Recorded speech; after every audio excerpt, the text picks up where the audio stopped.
अब लगभग ये साफ हो चुका है कि उद्धव ठाकरे इंडिया गठबंधन से अलग होने जा रहे हैं। बीएमसी का जो चुनाव होना है, उस चुनाव में शिवसेना यूबीटी अपने दम पर चुनाव लड़ने की तैयारी में जुट गई है। पिछले दिनों उद्धव ठाकरे ने अपने मुंबई के पदाधिकारियों की एक महत्वपूर्ण बैठक बुलाई थी। इस बैठक में बीएमसी चुनाव की रणनीति तय हुई। ज्यादातर पदाधिकारियों ने चुनाव अकेले के दम पर लड़ना चाहिए, यही सुझाव किया। सूत्रों की खबर माने तो उद्धव ठाकरे ने भी ये सुझाव मानने के लिए तैयार हो रहे हैं। विधानसभा चुनाव में जो हार मिली, उसको लेकर उद्धव के कार्यकर्ताओं ने ठीकरा कांग्रेस पर फोड़ा। अब बीएमसी की सत्ता बचानी है, लिहाजा कार्यकर्ता अपने दम पर लड़ने की बात कह रहे हैं।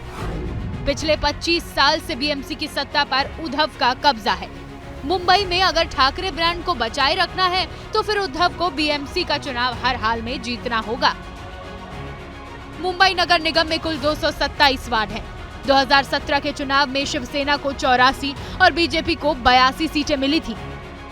उद्धव के अलग होने की चर्चा कांग्रेस तक पहुंच चुकी है, लेकिन कांग्रेस इस बात का इंतजार कर रही है कि उद्धव पहले औपचारिक तौर पर अलग लड़ने का फैसला ले, फिर आगे का सोचा जाएगा।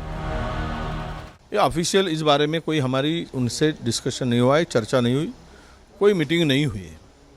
अब जब उनका मैसेज हम लोग आएगा, हमारी बैठक होगी, या नहीं तो उन्होंने अलग से निर्णय लेंगे। अगर उनकी भूमिका अलग रही तो हमें भी अलग भूमिका लेनी पड़ेगी। उद्धव की शिवसेना के लिए बीएमसी का चुनाव इसलिए भी अहम है क्योंकि विधानसभा चुनाव में उद्धव की शिवसेना को राज्य भर में 20 सीटों पर जीत मिली, उसमें से 10 सिर्फ मुंबई की हैं। मुंबई रीजन में विधानसभा की कुल 36 सीटें आती हैं। महायुति को 22 और महाविकास आघाड़ी को 14 सीटों पर जीत मिली है। महायुति में बीजेपी को 15 सीट मिली है, जबकि एमवीए में उद्धव की शिवसेना को 10 सीटें मिली है।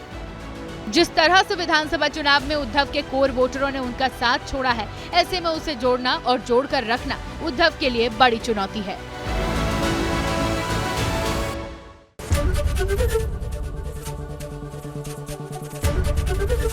एबीपी गंगा, खबर आपकी, जुबान आपकी।